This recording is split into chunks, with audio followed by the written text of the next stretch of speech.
everyone, welcome to the channel, and today I have came up with another chapter for class 12th, that is chapter 2 of partnership accounts.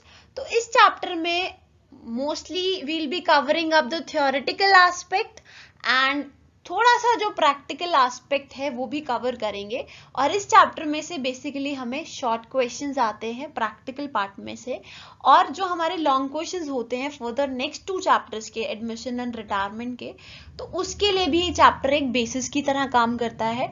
तो यहाँ पे सिर्फ और सिर्फ हम लोग गुडविल को कैलकुलेट करने की ही जो मेथड्स हैं वो स्टडी करेंगे। फर्दर जो रिवैल्यूएशन है या रिजर्व्स को किस तरह से सेटल ऑफ करना है वो हम फर्दर चैप्टर्स में, अपकमिंग चैप्टर्स में, यानी चैप्टर 3 और चैप्टर 4 में ही डिस्कस करेंगे। So without wasting time let's get started. So हमें पता है कि एक पार्टनरशिप क्या होती है। ऑब्वियसली एक एग्रीमेंट होता है 2 या 2 से ज्यादा लोगों के बीच में, जो एक लीगल लॉफुल बिजनेस को कैरी आउट करने के लिए किया जाता है, राइट। तो अब जो है उन्होंने बोला रिकॉन्स्टिट्यूशन ऑफ पार्टनरशिप फर्म, कि हम पार्टनरशिप फर्म का रिकॉन्स्टिट्यूशन कर रहे हैं, कि अगर हम फर्म को दोबारा से बनाते हैं, रिकॉन्स्टिट्यूट करते हैं फर्म को, तो क्या सिनेरियो रहेगा, क्या क्या चीजें होंगी। रिकॉन्स्टिट्यूशन किस तरह से होगी, जब हमारे ऑलरेडी एग्जिस्टिंग पार्टनर्स हैं, सपोज ए और बी 2 पार्टनर्स हैं, एग्जिस्टिंग पार्टनर्स हैं, उनकी पीएसआर में यानी प्रॉफिट शेयरिंग रेशियो में कोई चेंज आ जाए। सपोज पहले 2:1 था, then they just shift to the ratio 3:1, तो राइट, तो that is profit sharing ratio में चेंज आना पुराने पार्टनर्स की। दूसरा केस हो सकता है जब हम किसी नए पार्टनर को एडमिट करें अपनी फर्म में, सपोज ऑलरेडी 2 पार्टनर्स बिजनेस चला रहे हैं और तीसरे पार्टनर को एंटर करते हैं, that would be the case. Retirement के केस में, यानी जब ऑलरेडी 3 से 4 पार्टनर्स एक बिजनेस कैरी आउट कर रहे हैं और उसमें से एक पार्टनर चाहता है कि मुझे अपना बिजनेस कंटिन्यू नहीं करना है, तो रिटायरमेंट के केस में ऑब्वियसली एक पार्टनर जाएगा तो भी उनकी थोड़ी सी हलचल होगी पार्टनरशिप में, so that would be the case. Death of partner, obviously क्योंकि हमें नहीं पता किसकी डेथ कब हो जाए, तो पार्टनर की डेथ होने से भी कम फर्म को तो इफेक्ट होगा ही होगा, पार्टनरशिप फर्म को, तो उस केस में भी हमारी पार्टनरशिप फर्म रिकॉन्स्टिट्यूट होती है, हमारे को इसकी भी एडजस्टमेंट्स करनी पड़ती हैं, right. Then the last thing is amalgamation. Amalgamation वैसी तो कंसेप्ट जो है फर्दर ग्रेजुएशन में आपको मिलता है, बट अगर हम इसका सिंपल मीनिंग समझे तो क्या होता है, अमालगमेशन मीन्स कि जब हम एक फर्म को दूसरी फर्म के साथ कंबाइन कर रहे हैं, राइट, जब हम एक फर्म को दूसरी फर्म के साथ कंबाइन कर रहे हैं, मतलब एक फर्म है ऑलरेडी पार्टनरशिप फर्म है, 2-3 पार्टनर्स थे उसके, और दूसरी भी फर्म है, फर्म बी के भी 2-3 पार्टनर्स थे, तो जब हमने उन दोनों फर्म्स को मिला के एक फर्म बनाई, सपोज एक नई फर्म बनाई, that is C, firm C, तो जो बाकी 2 उसके पार्टनर्स थे, 2 उसके पार्टनर्स, तो मिलके अब तो वो 4 पार्टनर्स हो गए, तो उस केस में भी जो है हमारी पार्टनरशिप फर्म रिकॉन्स्टिट्यूट होती है, दोबारा से बनती है। So the next is then here we have the adjustments that are required। तो ये हमारा बेसिकली यही हमारा प्रैक्टिकल एस्पेक्ट है जो हम फर्दर कमिंग 2 चैप्टर्स में स्टडी करेंगे, चैप्टर 3 और चैप्टर 4 में, एडमिशन एंड रिटायरमेंट में, राइट। तो सबसे पहली जो एडजस्टमेंट है हमें करने की जरूरत पड़ती है और हमें प्रैक्टिकली भी सीखनी पड़ती है, that is determination of sacrifice ratio and gaining ratio. हमें इन दोनों को फाइंड आउट करना होता है। सेक्रीफाइस कब निकलेगा, जब कोई एडमिट हो रहा है पार्टनर, और गेनिंग रेशियो कब निकलती है, जब कोई पार्टनर फर्म को छोड़कर जा रहा होता है, रिटायरमेंट के केस में निकलती है। तो इसके प्रैक्टिकल क्वेश्चंस होते हैं, वो भी हम कवर अप करेंगे। Then the next thing is goodwill. Goodwill हमें पता है क्या होती है, हम ऑलरेडी +1 में पढ़ के आए हैं गुडविल क्या होती है, बट अगर गुडविल को थोड़ा सा और अगर जानना है तो वो भी इसी वीडियो में will be covering up, right. तो गुडविल की एडजस्टमेंट्स भी हमें कंसिडर करनी पड़ती हैं, और जो भी हमारे एक्यूमुलेटेड प्रॉफिट्स हैं या रिजर्व्स हैं, मतलब कुछ प्रॉफिट्स हमने इकट्ठे करके रखे होते हैं या उन प्रॉफिट से हमने कोई रिजर्व्स बनाए होते हैं, जैसे वर्कमैन कंपनसेशन रिजर्व है, इन्वेस्टमेंट फ्लक्चुएशन रिजर्व है, तो इस तरह के रिजर्व्स की भी हम लोग अकाउंटिंग ट्रीटमेंट देखेंगे कि हमें उनको किस तरह से सॉल्व आउट करना है। The next thing is revaluation of assets and liabilities, कि हमारे अब जो एसेट है या लाइबिलिटी है उनकी वैल्यूज हमें पता है टाइम टू टाइम चेंज होती रहती है, कि जो चीज अगर आज हमने 1 लाख की खरीदी है वो आने वाले 2-4 साल में 1 लाख की नहीं रहेगी, उसकी वैल्यू या तो डाउन होगी या अप होगी। इन्वेस्टमेंट्स की वैल्यू बढ़ भी सकती है और ऑब्वियस ही बात है जो फिक्स एसेट्स है उनकी वैल्यू डाउन भी हो सकती है, तो उनको रीवैल्यूएट करते रहना टाइम टू टाइम, तो उसकी भी हम अकाउंटिंग ट्रीटमेंट स्टडी करेंगे और उसको हम एक ट्रिक से भी समझेंगे। Then the last is adjustment of capitals, तो हम इसमें कैपिटल्स की एडजस्टमेंट भी सीखते हैं कि how do we adjust the capitals, किन बेसिस पे हमें कैपिटल्स को एडजस्ट करना है, तो उसका हम एक प्रैक्टिकल सेशन देखेंगे। बेसिकली थियोरेटिकल पार्ट में सीबीएसई में ये सब चीजें नहीं पूछी जाती, ग्रेजुएशन बेसिस पे भी ये सब चीजें नहीं पूछी जाती, बट जस्ट थ्योरी जो है एक फाउंडेशन होती है आपकी प्रैक्टिकल की बिल्डिंग का, so that's why I have explained it. Now the next thing is, और इस चीज में से आपको क्वेश्चन भी पुट अप किया जा सकता है और वेरी जर्नल क्वेश्चन भी है, दैट इज गुडविल, कि गुडविल क्या होती है। Goodwill basically it stands for good name, good name, company का गुड नेम, आपके बिजनेस का गुड नेम, जिसकी वजह से आपके बिजनेस की एक पहचान है, right. It is also known as a reputation, right, कि आपके बिजनेस की रेपुटेशन कैसी, आपके बिजनेस को लोग कितना जानते हैं, अच्छे तरीके से जानते हैं नहीं जानते हैं। सपोज कि हमें कोई भी अगर शूज की बात करनी है तो we do have selective brands, right, तो हम उन ब्रांड्स की तरफ ज्यादा भागते हैं, क्यों, क्योंकि वी नो कि क्वालिटी देते हैं, वो हमें क्वालिटी देते हैं, ड्यूरेबिलिटी देते हैं, लंबे चलते हैं, राइट। तो एक उनका एक ब्रांड बना हुआ है, उन्होंने अपनी क्वालिटी बेसिस पे अपने हार्डवर्कशिप से एक ब्रांड बनाया हुआ है, दैट इज गुडविल, राइट। तो goodwill is an intangible asset. Intangible asset क्यों है, क्योंकि we can not see goodwill, we can just feel that, कि हम वो हमारे लिए जो है एग्जिस्टेंस में नहीं है गुडविल, बट इसकी जो एग्जिस्टेंस है वो फिजिकल एग्जिस्टेंस नहीं है, but it is of mental existence, कि you can feel it, you can observe it, right.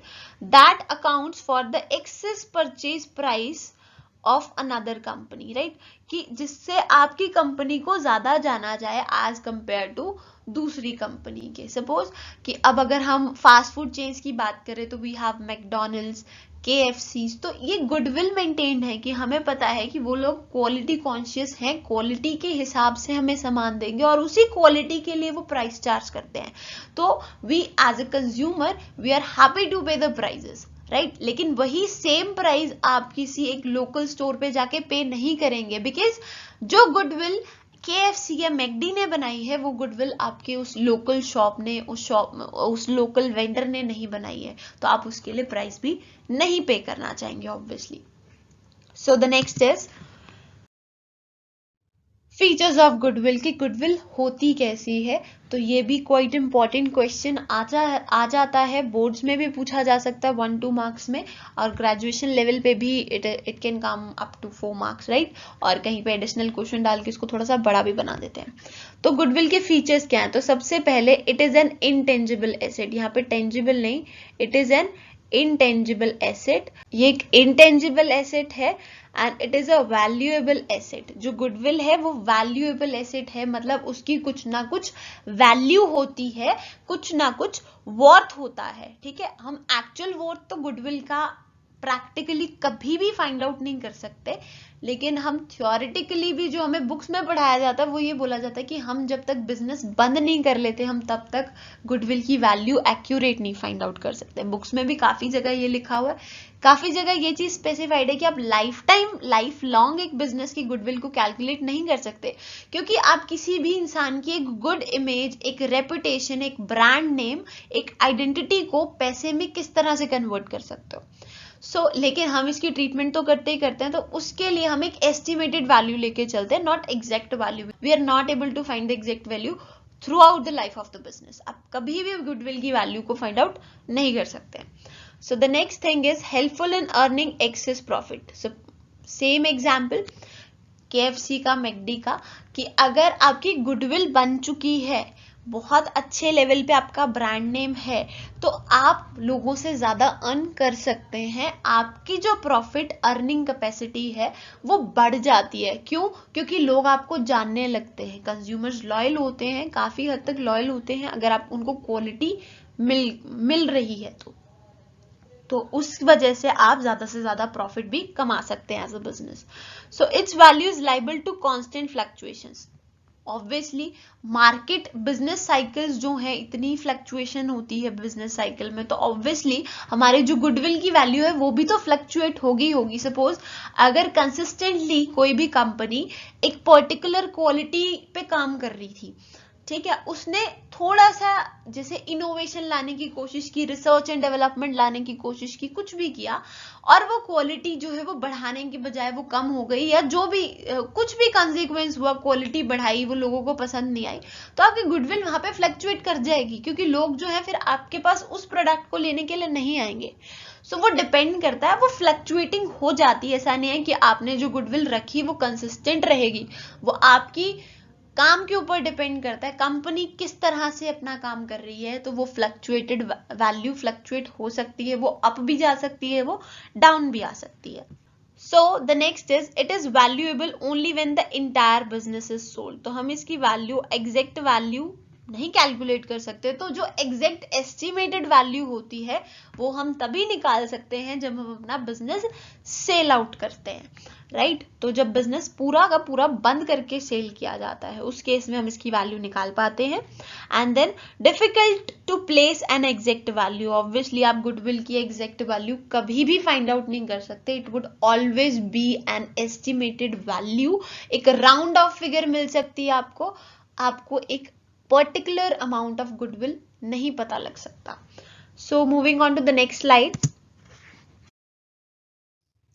Here we have the factors affecting goodwill. कौन कौन से फैक्टर्स जो है वो गुडविल को इफेक्ट करते हैं. तो सबसे पहले आपके बिजनेस की लोकेशन, कि आपका बिजनेस जो है कहाँ पर लोकेटेड है. तो जो लोकेशन है वो बिल्कुल फेवरेबल होनी चाहिए कस्टमर्स के लिए. बिजनेस के लिए फेवरेबल है या नहीं है, बिजनेस के लिए तो फेवरेबल तभी बनेगी जब वहां कस्टमर्स पहुंच सकेंगे. तो कस्टमर के लिए कन्वीनियंट होना चाहिए जाना. ऐसा नहीं हो कि सपोज आपकी कोई एक रिटेल स्टोर है और वो रिटेल स्टोर आप out of the city establish कर रहे हैं, तो ऑब्वियस ही बात है कि जनता जो है वो सिटी में रह रही है, तो वो सिटी वाले रिटेल स्टोर्स पे जाना ज्यादा प्रेफर करेगी, ना कि अपनी छोटी मोटी जरूरतें पूरी करने के लिए वो आउट ऑफ द सिटी जाने की कोशिश करेगी. तो एक कन्वीनियंट लोकेशन होनी चाहिए, तभी आपकी गुडविल स्टेब्लिश हो सकती है. जितनी आप कस्टमर सर्विस दे पाएंगे उतनी आपकी गुडविल राइज होती चली जाएगी. The next thing is quality of goods and services, कि जो भी गुड्स एंड सर्विसेज आप प्रोड्यूस कर रहे हैं, आप कस्टमर्स को दे रहे हैं, उनकी क्वालिटी अच्छी होनी चाहिए. उनकी क्वालिटी अगर अच्छी होगी तो ऑब्वियस ही बात है कस्टमर जो है रिटेन्ड रहेगा और आपकी गुडविल में एडिशन आता रहेगा. Then the next is efficiency of management. अब मैनेजमेंट कितनी एफिशिएंट है वो बिजनेस के प्रॉफिट से ही तो पता चलता है. जितनी अच्छी मैनेजमेंट होगी, जितने अच्छे डिसीजंस लिए जाएंगे बिजनेस के रिगार्डिंग एनवायरनमेंट को स्टडी करके, तो उतनी ही आपकी मैनेजमेंट जो है, आपकी गुडविल जो है रेज होगी आपकी मैनेजमेंट की वजह से, right. The next is business risk. अब डिपेंड करता है बिजनेस की कितना रिस्क लेना चाहता है. अगर हमने ये चीज तो प्लस वन में भी पढ़ी थी कि more risk will lead to more profits. अब अगर आप ज्यादा रिस्क ले सकते हो तो आपको प्रॉफिट्स भी ज्यादा होंगे, ये तो जर्नल सी बात है. और अगर आप रिस्क ज्यादा लोगे, प्रॉफिट ज्यादा होंगे, तो ऑब्वियसली बात आपकी गुडविल भी तो ज्यादा स्टेब्लिश हो पाएगी. सो the next is nature of business, कि आपके बिजनेस का नेचर कैसा है, आपका बिजनेस है कैसा. अब कुछ ऐसी चीजें, सपोज कि आपकी जो ऐसी कुछ चीजें हैं जो मेजॉरिटी ऑफ पॉपुलेशन यूज ही नहीं करती है, तो पॉसिबिलिटी नहीं है कि आपकी गुडविल रेज होगी, क्योंकि एक स्मॉल प्रोपोर्शन के लिए आपने सामान बनाया, स्मॉल प्रोपोर्शन ऑफ पॉपुलेशन के लिए सामान बनाया है, तो how it would be possible कि आपकी गुडविल जो है वो रेज हो. Then the next is favourable contracts. अगर आपके बिजनेस के कॉन्ट्रैक्ट्स जो है वो फेवरेबल है, मतलब कि जो बिजनेस की डीलिंग्स हैं वो बहुत अच्छी चल रही हैं, मतलब आप ऑन टाइम हर बंदे को सामान दे पा रहे हो, या आपको सप्लायर से सामान लेना तो वो आप ऑन टाइम ले रहे हो, मतलब आपकी सर्विस में कोई भी तरह का हर्डल नहीं आ रहा है, तो डेफिनेटली आपकी गुडविल रेज होगी ही होगी. क्योंकि अगर आप ऑन टाइम सर्विस दे पा रहे हो तो कस्टमर सेटिस्फाई रहेगा, कस्टमर सेटिस्फाई रहेगा तो आपके पास दोबारा आता रहेगा, उसकी लॉयलिटी रहेगी आपकी तरफ, और कस्टमर लॉयलिटी रहेगी तो डेफिनेटली आपकी गुडविल रेज होगी ही होगी. सो the next is possession of trademarks and patents, कि आपके पास अगर ट्रेडमार्क्स या पेटेंट्स हैं तो उससे भी आपकी गुडविल बनेगी। सपोज पेटेंट या ट्रेडमार्क मतलब किसी स्पेशल आइडेंटिटी कोई यूनिक फीचर होगा, तभी आपको ट्रेडमार्क मिलेगा, आप दूसरों से अलग होंगे। तो ऑब्वियस सी बात है, अगर आपके पास ऐसी कोई चीज है, मतलब आप मोनोपोलिस्टिक में है या मोनोपोलिक मार्केट में है, तो डेफिनेटली आपकी जो गुडविल है वो रेज होगी ही होगी। Then the next is capital. अब डिपेंड करता है, अगर आपकी बिजनेस की कैपिटल ज्यादा है तो आपकी ऑब्वियसली गुडविल भी ज्यादा होगी as compare to that businesses which are having lesser capital. तो इन सब चीजों से, इनके अलावा और भी बहुत सारे फैक्टर्स, आपको मल्टीपल फैक्टर्स मिल सकते हैं। तो जो भी आपको सूट करे, you can refer to those factors. So moving on to the next slide.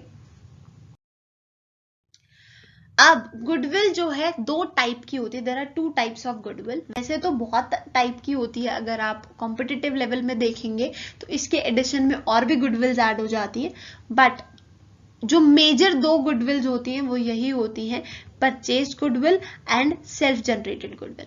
अब नाम से ही पता चल रहा है, परचेस्ड गुडविल। परचेस्ड गुडविल वो गुडविल होगी जो हमने किसी से पैसा देके खरीदी है, मतलब जिसके लिए हमने पे किया है, मतलब हमने काम किया है, उसके लिए हमने ऑलरेडी पेमेंट। सपोज हमने किसी का बिजनेस खरीदा, तो जितनी हमने उसको पेमेंट की, एसेट की वैल्यू से कुछ ज्यादा पे किया होगा। तो जो भी ज्यादा, सपोज अगर हमारे एसेट्स का या हमारे बिजनेस का वॉट 20 lakhs था, we have paid 25 lakhs to the party, तो then the more 5 lakhs would be goodwill. वो 5 लाख ऊपर जो दिए, दैट इज परचेस्ड गुडविल। तो हमने जब वो बिजनेस खरीदी तो हमने गुडविल भी साथ में परचेज की, हमने उस गुडविल की रिटर्न में पैसे पे किए। एंड सेल्फ जनरेटेड गुडविल यानी जो परचेज नहीं होती, सेल्फ जनरेट की हुई, बिजनेस ने अपने हार्डवर्क से, बिजनेस मैनेजमेंट ने अपने हार्डवर्क से जो भी गुडविल को जनरेट किया, बनाया, that is self generated goodwill, right. तो इसके लिए हम पे नहीं करते, हम सिर्फ लेबर करते हैं, मेहनत करते हैं।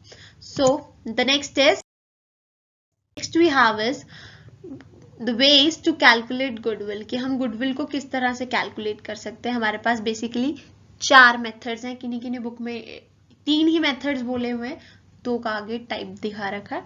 सो हमारे पास बेसिकली 4 मेथड्स हैं, average profit method, super profit method, capitalization of average profits and capitalization of super profits. इनकी आपको थ्योरी पढ़ने की कहीं पे किसी लेवल पे कोई जरूरत नहीं है। आप चाहे आप बीकॉम कर रहे हैं, एमबीए कर रहे हैं, बीबीए कर रहे हैं, आपको इसकी थ्योरेटिकल पार्ट में जाने की जरूरत नहीं है। आप कोई भी कोर्स कर रहे हैं, किसी भी लेवल पे, स्कूल लेवल पे हैं, कॉलेज लेवल पे हैं, ग्रेजुएशन लेवल पे हैं, पोस्ट ग्रेजुएशन लेवल पे हैं, ऐसा क्वेश्चन नहीं आता। हाँ, इनकी प्रैक्टिकल क्या एप्लीकेशन है, हम प्रैक्टिकली इनको किस तरह से सॉल्व आउट करते हैं, वो इंपॉर्टेंट है, वो will be covering up in next video. So if you do have any query, you can ask us in our comment section. We'll definitely provide the solution to your problems within a short period of time. So that's it for the video.